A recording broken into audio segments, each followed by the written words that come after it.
ابلیس کون تھا؟ ابلیس کی نسل کی ابتدا جس جن سے ہوئی اس کا نام تارانوس کہا جاتا ہے۔ تارانوس ابلیس سے 1,44,000 سال قبل دنیا پر موجود تھا۔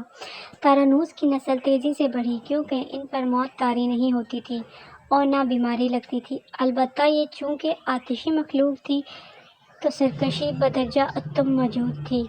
اس جنوں کی نسل کو پہلی موت فرشتوں کے ہاتھوں پیدائش سے 36,000 سال بعد آئی، جس کی وجہ سرکشی تھی۔ یہاں پہلی بار موت کی ابتدا ہوئی، اس سے پہلے موت نہیں ہوتی تھی۔ بعد میں چلپانیس نامی ایک نیک جن کو جنات کی ہدایت کا ذمہ سونپا گیا اور وہی شاہ جنات قرار پائے۔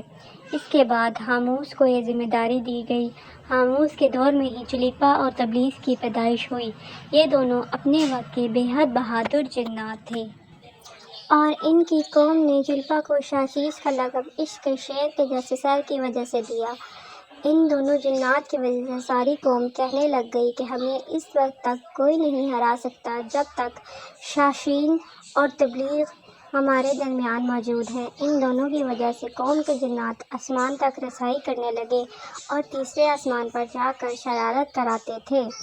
ایسے میں حکم الہی سے فرشتوں نے ان پر حملہ کیا اور عبرتناک شکست دی۔ اسی دوران جب عزرائیل علیہ السلام کو ابلیس نے دیکھا تو سجدے میں گر گیا۔ ابلیس شروع ہی سے ایک نڈر اور ذہین بچہ تھا۔ اس میں باپ کی بہادری اور ماں کی مکاری کوٹ کوٹ کر بھری ہوئی تھی۔ اس نے ملائکہ کے ساتھ جا کر توبہ کا باقاعدہ اعلان کیا اور پھر فرشتوں سے فیض و علم حاصل کرنے لگا۔ علم حاصل کرنے اور ریاضت کا یہ عالم تھا کہ پہلے آسمان پر عابد، دوسرے پر زاہد، تیسرے پر بلال، چوتھے آسمان پر ولی، پانچویں آسمان پر تقی اور چھٹے آسمان پر کوازان کے نام سے مشہور ہوا۔ یہ وہ وقت تھا جب فرشتوں کو سکھاتا تھا۔ ساتویں آسمان پر ابلیس بقائے نور میں رہا۔ ہفت افلاک کے سب ملائکہ کا معلم قرار دیا گیا۔ یہاں تک پہنچ کر ابلیس نے اپنی عاجزی اور ریاضت کی انتہا کر دی۔ کم و بیش ابلیس نے 14,000 سال عرش کا طواف کیا۔ یہاں اس نے فرشتوں میں استاد سردار عزازیل کے نام سے شہرت پائی۔ کم و بیش 30,000 سال مقربین فرشتوں کا استاد رہا۔ ابلیس نے درس و غش کی میعاد کم و بیش 20,000 سال ہے۔ فرشتوں کے ساتھ قیام کی مدت کم و بیش 80,000 سال ہے۔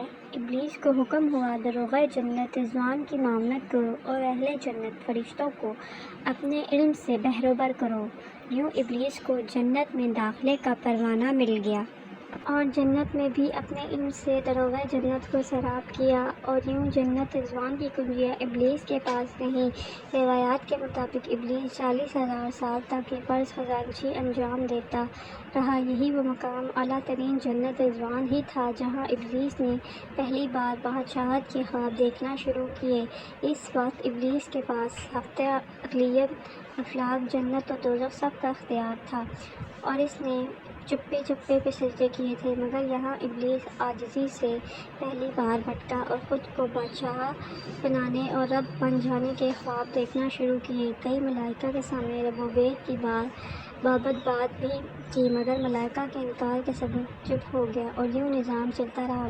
مگر یہ سب سے اللہ تعالیٰ کی ذات بے خبر نہ تھی۔ پھر آدم علیہ السلام کی تخلیق کا مرحلہ آیا، جیسے قرآن مجید میں واقعات بیان ہوئے ہیں۔